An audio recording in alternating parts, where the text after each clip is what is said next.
I feel... How you feel? vaguely nauseous and like a really bad headache. You said this to me at about the 20-minute point in the movie. I can't imagine how you must feel at the 2-hour and 20-minute point of the movie. I also didn't realize that it was that long. No, actually, I think it's just a little over 2 hours. Yeah. Fuck, yeah, because it's 12:22 right now, and it started at 10, and with previews. But still, though. That was a long sit. If you had asked me earlier today, which movie would I like better, Jason Bourne or Bad Moms, I would probably guess Jason Bourne, and I would be wrong. So, story-wise and action-wise, I didn't have a whole lot of problems with this movie, except for one terrible, terrible problem. Mm-hmm. And that's that the entire film is framed right about here. Like, they'll do, like... There was this one fucking scene, and it's fairly close to the beginning, and I think it's about the time that I leaned over and said something to you, where,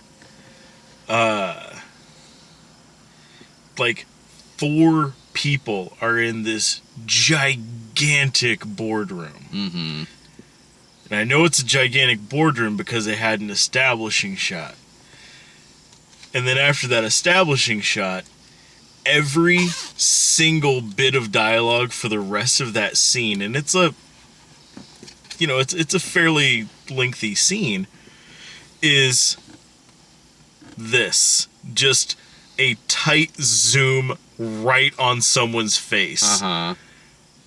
Just back and forth between people that, if not, thank God for that establishing shot, because if not, there's nothing to gauge this room off of. I mean, they could have been in one office, 4 different offices, 4 different countries, 4 different fucking movies. Like, it was impossible to figure out, and the whole fucking movie is like that. Like, sometimes it would start with the establishing shot and then not cut and just crash zoom into the the close up. Or like it kept doing like the weird like documentary zoom where like you're standing like vaguely in the other room and someone's like through a doorway like that one scene like Jason Bourne is in like a hotel room and he's in the bathroom like washing the torment of decades off his face, and the cameraman's in the other room like sitting on the fucking bed, and it's just like the sort of like documentary like yeah, zoop zoop zoop zoop.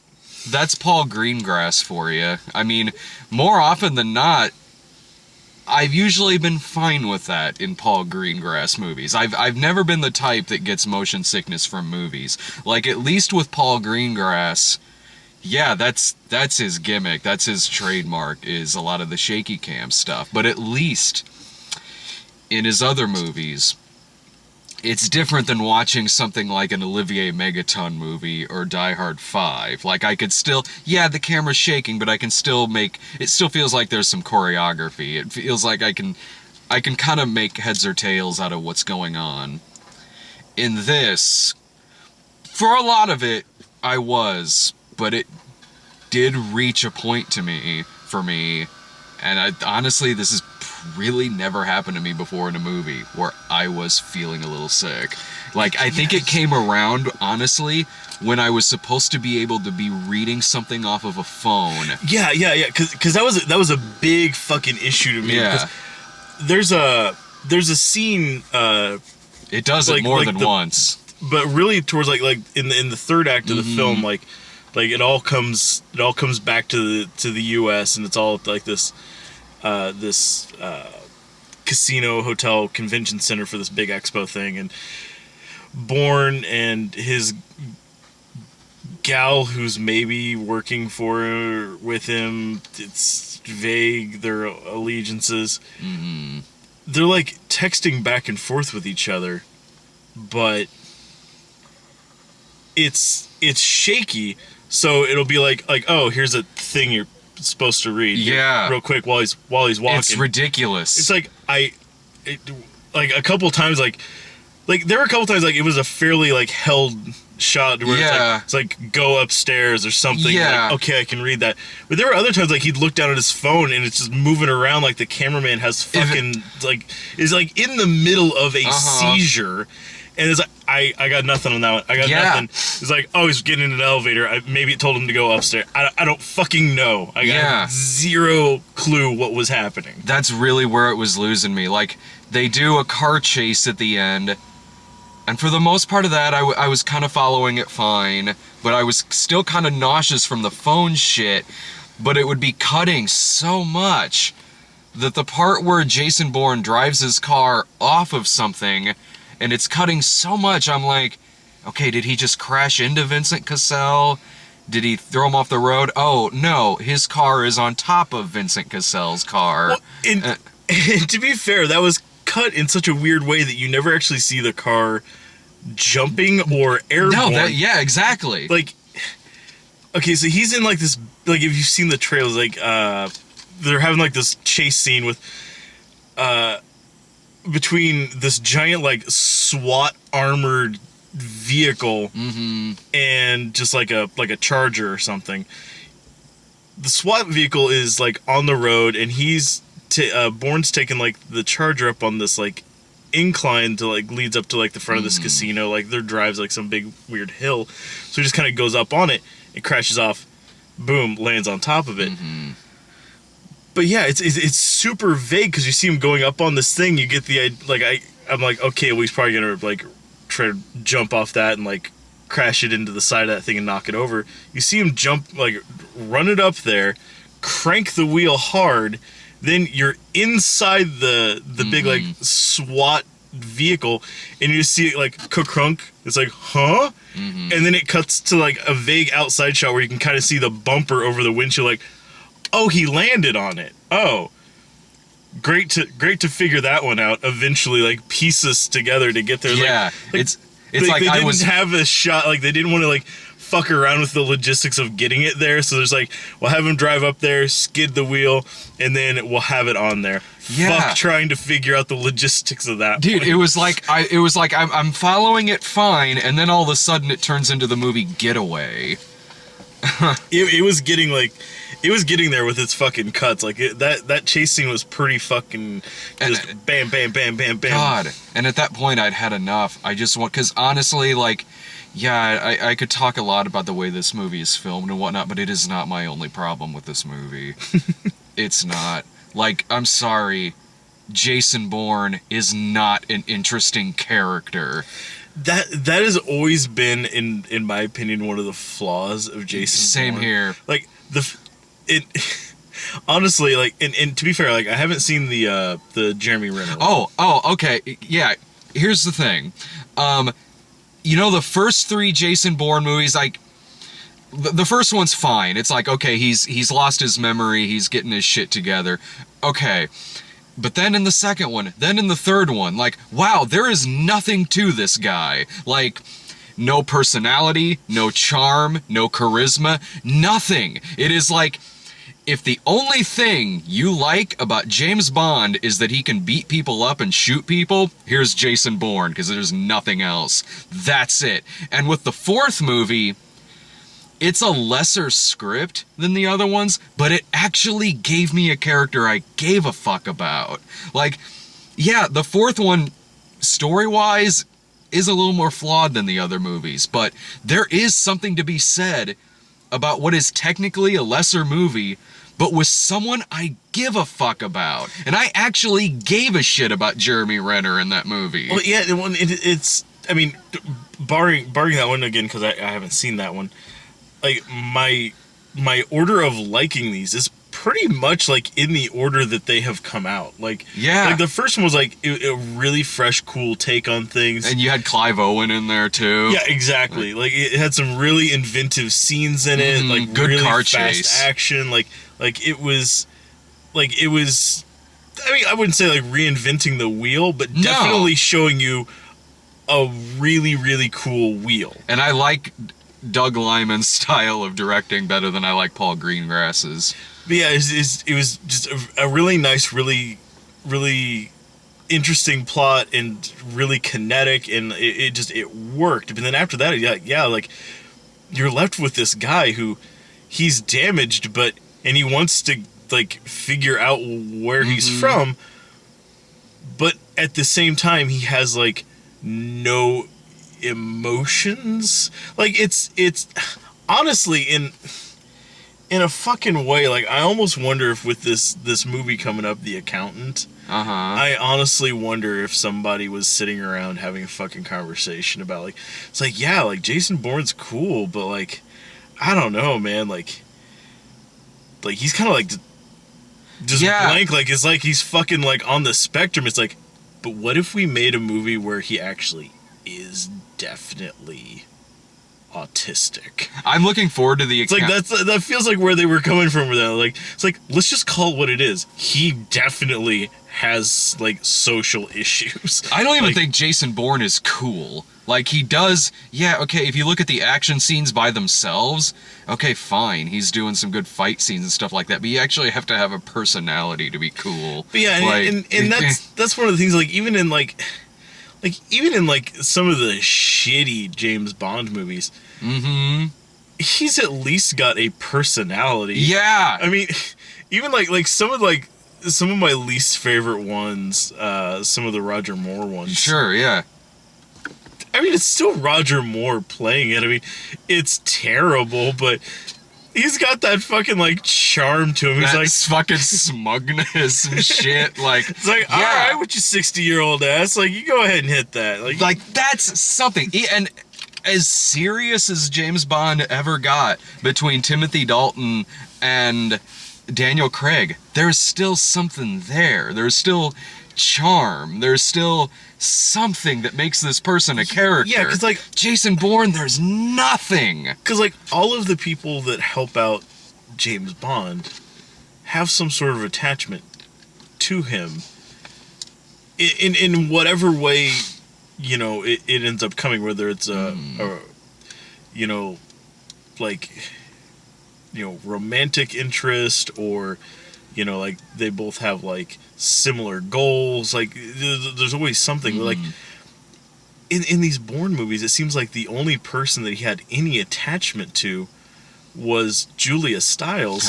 But even then, that was very much just like well, I recognize her. Like she's in the other movie. Like it's like when you're like those weird times when like you're in another like.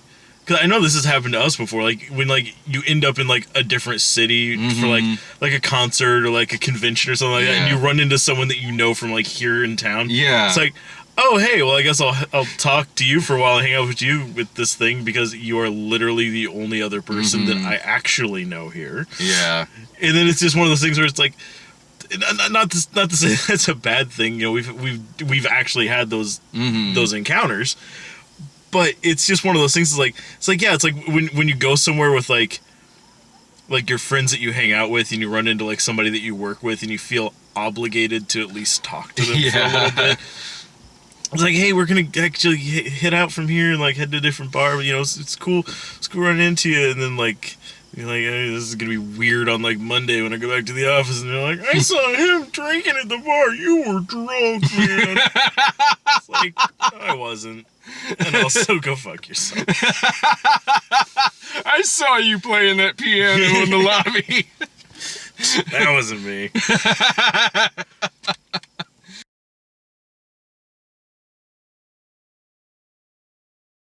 No, you're totally right. And yeah, like at least like, okay, Timothy Dalton is James Bond. Like, still very charming and also intimidating as fuck. Daniel Craig, still charming, can still throw out like a one-liner or two, and still have some like kind of cool swagger to him. Yeah, Jason, but yeah, like he watches like the only person that he could ever, like, literally as far as he can remember in his life, remember as a friend, get shot to death in front of him. And his reaction is, yeah, like when that happened to Timothy Dalton in The Living Daylights, he had that Dalton stare and crushed a balloon with his hands. It was awesome. But yeah, like there was some sort of like emotion to him, and Jason Bourne is just like a fucking like robot. And I know that. And for as much as they spend the entire time like, it's like, you're a killer, you're a monster, he maybe kills like 2 people in this movie, and even then, pretty much on accident. Yeah. Like, he spends the entire movie beating people up. Like, he maybe only kills like 1 or 2 guys. Yeah, and I know that like the defense will be like the asset though, that dude was just shooting anyone he saw. Yeah. I know the defense will be like, well, that's the point, he's emotionless, he's a trained killer. Like, you know, I need a little more than that if I'm watching a movie about you. Seriously, like I need a little bit more than that. The guy who, but like the asset that's hunting him for the entire movie, Vincent Cassel. He is also a trained killer, and he shows plenty of emotion at all times. It's because usually the villains in these movies are more interesting than Jason Bourne. Clive Owen, Vincent Cassel. Although, with that being said, if there is one mesmerizing thing about this movie, it's how little fucks Tommy Lee Jones gave in this. It was he almost is a straight up villain in this movie. And he's just like, it's like, oh, I'm playing the bad guy? Okay, let's just go and let's do it. Tommy Lee Jones, why is he even here? Like, he doesn't... God damn, does he not want to have any... There are parts where he's slouched over, leaning back. There's parts where it straight up looks like he's reading his lines off to the side of the camera. He probably was. Dude, why even bother, man? Like, and this is like... Him and Vincent Cassel are the 2 villains of this movie. And Tommy Lee Jones could give 2 shits about being in this. Like, he's hoping that any minute now he's going to be replaced by Josh Brolin. Yeah, he's got almost just no investment in most of the time. And like in some of the scenes, like, it terrifyingly shows like they're towards the end when he's actually like realizes like, well, I'm fucked. And just like waits in that room for Bourne to come get him, and then tries to like have a heart-to-heart with him and like persuade him back into the program. Like, but yeah, he does it all with the same level of like, as like, a lot of screaming going on back there. Bad Mom's got a little rowdy. But yeah, like he's like, Jason, come on. I mean, come on, Jason. You're a patriot. Why don't you just come on back in? Just come on. Just, I mean, if you want to. I mean, just, come on. Just let's do this. Let's do this. You know, take out all that government bullshit and just shave it down to a story about Vincent Cassel wanting to hunt him down to get revenge. Like, that would have been a much better, like, much more streamlined film, because that was the thing that with the entire Bourne series thus far, because that one definitely is like, we're gonna make another one. That my big issue with it is I don't care about like the shady, like, I've now seen it in 5 movies plot, because it's always exactly the same. Yeah, it like every single movie follows those same beats. Like, there's cool stuff happening, and it's like it's like, guys, on the line. It's like, in a minute, like, it's Jason Bourne. It's like, oh my God. Like every single movie. Dude, this is one of those movies where literally every other scene could start with the phrase, "Talk to me, people." Like, and now I've now seen that for 5 fucking movies. It's like when you get into the later seasons of 24, like, that show's a fucking product of its time anyway, but it reaches a point where it's like, I've seen this shit so many fucking times, and this is the same way, like, except I'm less invested this time around, at least... I don't know, at least in the first 3, as much as I could give 2 shits about Jason Bourne, there would usually be, I don't know, something in there kind of holding my attention. In this, god damn, I've seen this shit 5 fucking times now. Yeah, well, it's just, they just keep trading, like, whimsical name for whimsical name. Like, you know, it's like, you know, like, oh, he's got to find out about Treadstone, and then, like, that's done. It's like, oh, you got to find out about, like, Briar Patch or Briarwood or whatever. It's like, this goes beyond Briarwood. This is all the way up to Iron Palm. Like, I'm sure it's totally different. I'll bet you when the folder of names that was on screen for, like, a split second, I'll bet you if you pause that, Renner's character's name is probably on there. Like, Aaron Cross, I think, was his character's name. Because that movie was... Alex Cross, I think, was his name. I was actually thinking, I was like, when I was in the theater, I was like, what was his character's name again? At first, I was like, Alex something? No, not Alex Cross. Like, Aaron Cross. I think it was Aaron Cross. That movie, the events of that movie are happening, like, simultaneous to the events of Bourne Ultimatum. And Renner's I thoroughly didn't like. Bourne Ultimatum. I only saw that in Supremacy. I only saw once. I only saw Legacy the one time, but I don't repeat watch a lot of movies anymore that are only a few years old. Well, and that was actually the thing, like, I was doing here the other day. Like, I've been down sick for a couple days, and like, Monday I was just, like, laying around in bed, like, it's like, I'm gonna watch The Transporter again. Hell yeah. And when I was done with that one, which apparently I remembered, like, 20% of that movie. Like, I was like, what the fuck's all this about, like people smuggling? Like, I don't remember any of this. And the villain is, Lao She's crazy son from Temple of Doom. Like, I was sitting there the whole time, like, I don't remember any of this fucking plot. And then I realized that what I remember more is the plot to Transporter 2. And I've almost completely forgotten the plot of Transporter 1. Like I remembered everything up until, like, they blow up his place. Mm-hmm. And then after that, it was, like, undiscovered country. It's like, what is this? They're doing what now? Shipping containers? They got to, like, that big... Have I seen this movie? Oh, they got, like, the big fight with, like all the oil and everything. Yeah. I'm like, oh, I definitely know I've seen this part. Yeah. I have seen this movie. I own, like, 2 copies of this movie. I just don't remember any fucking thing about it. I remember more of the second one, too. The second one is when it gets really cartoonish and amazing. I like the Transporter movies. The second one was where it was kind of straddling that line. It's like, this is where things will go with Statham's career eventually. But here's where it's just a taste for right now. Yeah. But yeah, like, I was sitting around, I watched that. I watched Hostage.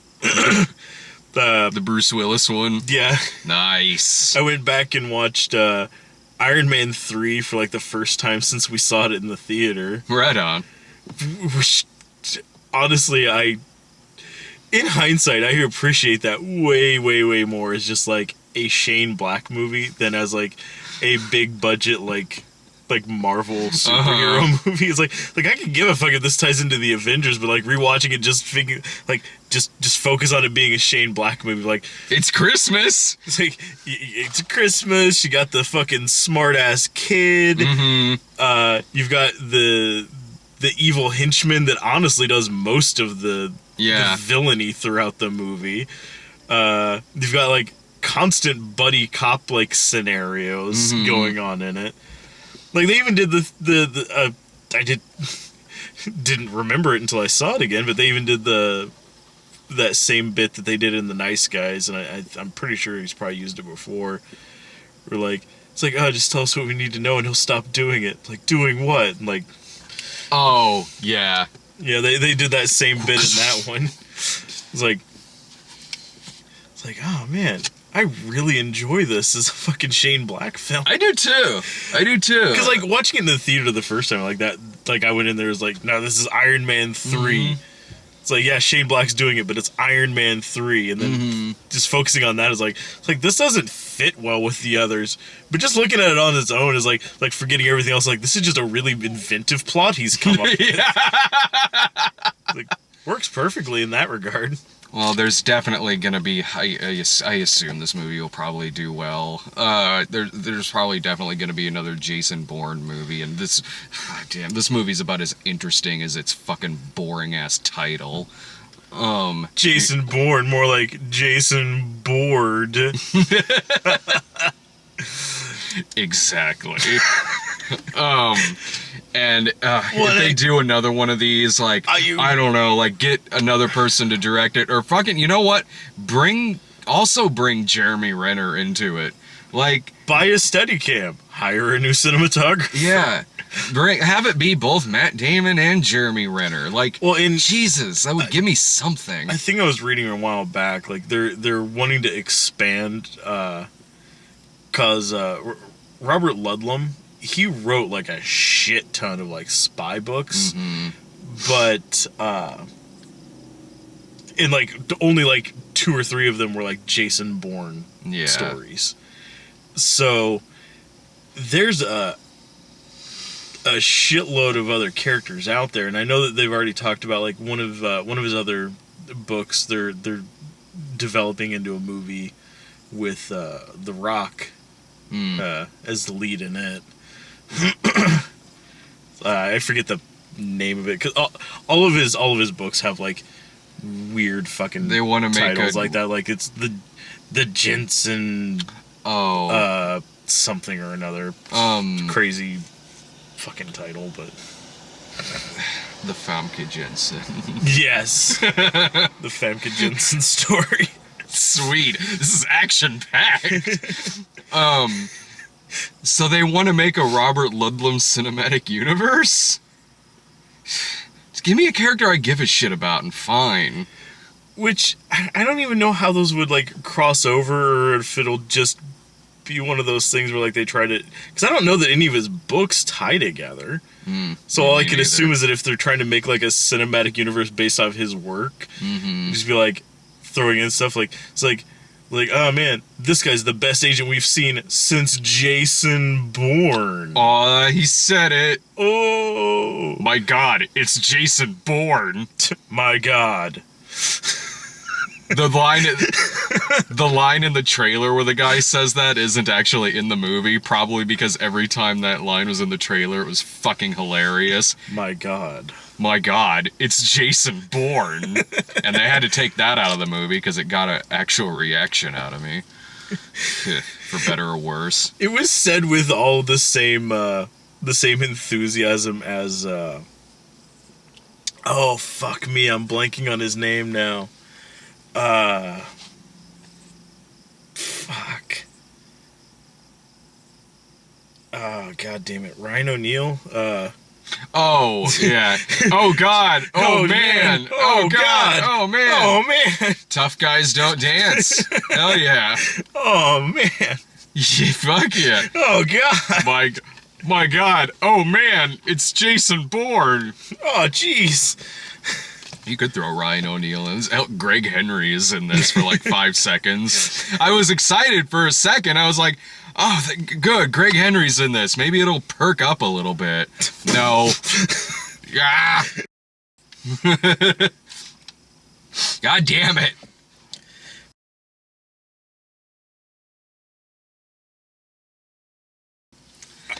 Would you recommend this at all? I really, really wouldn't. I mean, wait till it's on TNT. Yeah. Till they do like their ah man, world premiere weekend, and they show it like 3 times in one day, like, because I don't know, like, and I was honestly, like, I was thinking while watching this, I'm like, I should go back and rewatch the other Jason Bourne movies, because, like, I don't remember them being terrible, and like I say, like, I remember, like, really liking the first one. Yeah, same here. But after, like, getting all the way through this one, I was like, I don't know that I want to. Just, if Jason Bourne is your shit, then you'll enjoy the movie better than I did. But, like, overall, I would say, like, just wait for it to pop up on Netflix, and then, sure, why not? If you've seen the others, just wait for this to pop up on Netflix, and until then, just watch the first one. Because, yeah, I mean, there's absolutely nothing about this that's like, it's like, you need to run and go see this God, before, no. like, it's like, because, like, some movies, like, yeah, like, it, like, some movies you either have to, like, catch it, like, the first day to avoid people, like, telling you shit about it you don't want to know. Or, like, you have no idea how hard it was for me to keep dodging people who wanted to tell me all about 10 Cloverfield Lane. Yeah. So, like, the other day, I finally just sat down with Letty and was like, we're watching this. Like, I cannot keep, like, dodging and running away from people every time they're like, oh, but you know what? Oh, fuck. Like, the Cloverfield, like, no. It's like, you haven't seen it? Oh, man, there's this crazy... But like, shut the fuck up. Like, I still want to watch this, and I've heard good things. Shut up. It would have been pretty funny, because Irving had to cancel at the last minute earlier, so I shot you a text, like, I know this is last minute, but would you be up for seeing Jason Bourne tonight? If you had texted back, and said no, possibly Allison was gonna maybe stick around, like, if she was awake enough to stick around to see Jason Bourne, because we were at Bad Moms earlier. She's never seen any of the other Bourne movies. That would have been kind of funny. Going into this one. This movie, like, having, like, I don't feel like I missed anything by, like, having not seen the Renner one. No, yeah, not like, really. It seemed like that was pretty much, like, kind of related, but, like, self-contained. Yeah. But, this one we find out, oh, he's got a dad. His dad was in on the whole thing. The end. It's like, apparently his dad created the program, which you figure whenever he was looking into stuff about it, would have come up fairly immediately. This is in a different file. Because when he gets a hold of the files that, like, oh man, here's all the top secret information about Treadstone. Page 1, cover sheet, Treadstone, what to do if shit gets bad, by Jason Bourne's dad. Greg Henry. It's like, wow, well, there's that mystery solved. Page 1, he just never thought to look at the fucking cover sheet. Yeah, there's your problem, Jason Bourne. You could have solved this 10 years ago.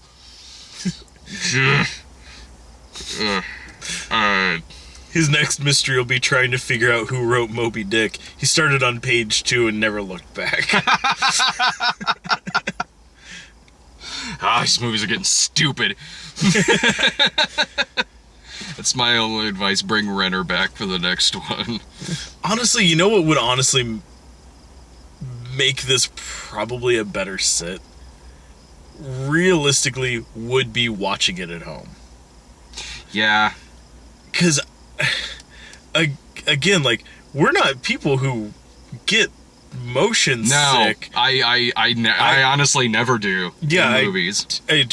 Movies, theme attractions, roller coasters, boats. Boats, if I'm on a boat for a long time and it's pretty choppy and I'm on, like, just like a regular boat or something, after an hour or two, I kind of can a little bit, but that's about it. Yeah, but like I never have issues like that, except if something like this is like just shot by a fucking asshole. Like I said, like it. I constantly wanted to, like I constantly wanted to like take a step back, but then I remembered it's a movie. Yeah. You can't go anywhere. It's the framing that it is like, and some of those shots. Maybe if were, we like, did sit in the very back. Honestly, maybe, but there were even some shots that were such tight zooms that they were practically out of focus at that point. Mm-hmm. And it's like that's how you felt you should do this movie. Yeah. And it fucking baffles me. I don't know. Maybe watching it at home, like no, that's totally on a true. Smaller screen will actually help because, yeah, I mean, the conversations were claustrophobic as shit. Mm-hmm. In the fight scenes, it's an issue that I have with that final fight scene. Like I had enough for so long by that point. The final fight scene is they're practically in the dark, underground, at night. Mm-hmm.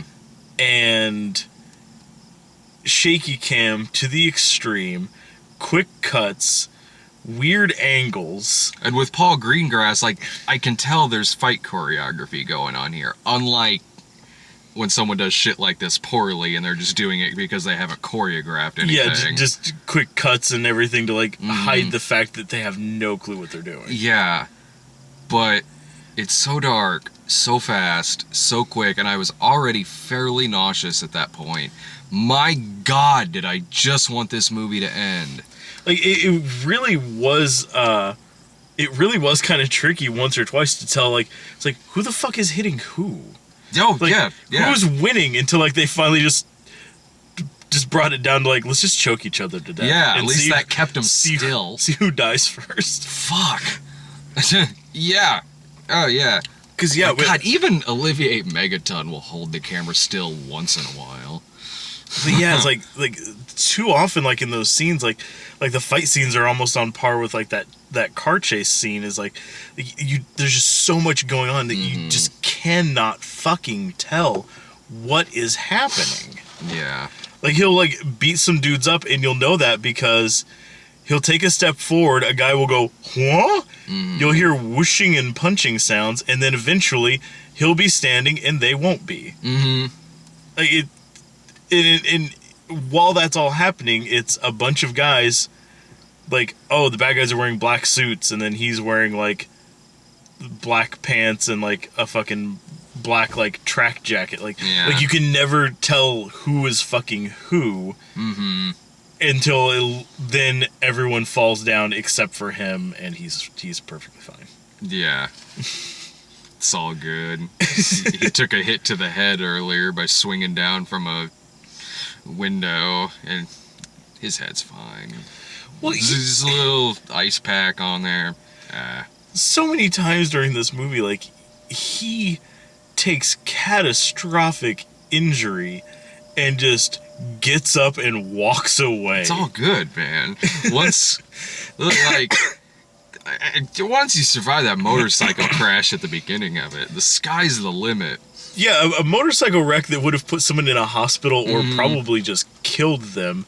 Like, he's perfectly fine, gets up and, like, runs off, falls 5 stories, hits his head on the pavement, gets up and disappears before a crowd gathers. Yeah. Hell, like, that last little part with Tommy Lee Jones, like the oh god guy, like, shoots him in the somewhere. Yeah, I guess he's dead. That was a huge issue I had. Is so Bourne has Tommy Lee Jones fucking dead to rights, about to shoot him, and then Tommy Lee Jones, like, second in command guy. He's always just in scenes with his mouth wide open, like he can't believe what's happening. Yeah. Like, I don't know how many times it cut over to him and he's just like... It's shocking, I know, but words. He suddenly bursts into the room. Bourne whips around, and both of them fire and drop. Mm-hmm. Black dude never gets up, so I can only assume that Bourne whipped around and just killed him dead right there. But Bourne was definitely shot. Yeah, you see later he took one in the side. Yeah, I couldn't figure out, like, where the fuck he got hit. Mm-hmm. He's wearing black clothes. Yeah. And so you can't see. And then whenever it's time to leave that scene, like he just kind of, like, stands up, like, goes over to the girl, like, it's like, get out of here. And then just turns and runs off and then has, like, a foot chase through this hotel before getting in cars. It's like, so he's perfectly fine with wherever he got shot, except for right there in the moment when he got shot. Mm-hmm. Like, it made me think, like, oh, okay, they're playing by, like, video game rules. Like, yeah. Like, he got shot a bunch, but then, like, he kneeled behind, like, a waist-high wall for 13 seconds, and then, like, it's like, oh, the screen's not gray and shaky anymore. He's fine. You don't hear the heartbeat sound. Yeah, like the red border kind of, like, went back from the screen. He's good. Life replenished. It's like that's the rules they're playing by anymore, because he got shot point blank. Like, they were maybe, like, 4 or 5 feet from each other. Like, if they'd both taken a step forward, they would have shot each other in the guns. Yeah. Well, my final thought on this will be, I got way more enjoyment and excitement out of seeing Nerve last night, which I actually really liked a lot. So, go see that.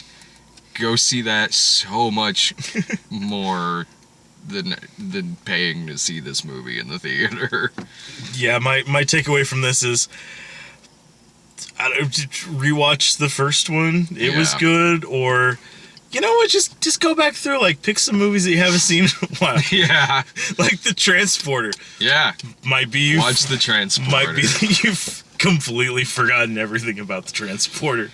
You know, just pick an old movie, you know, just fuck it. Just watch something that involves someone who doesn't have, like, convulsive Tourette's holding the camera.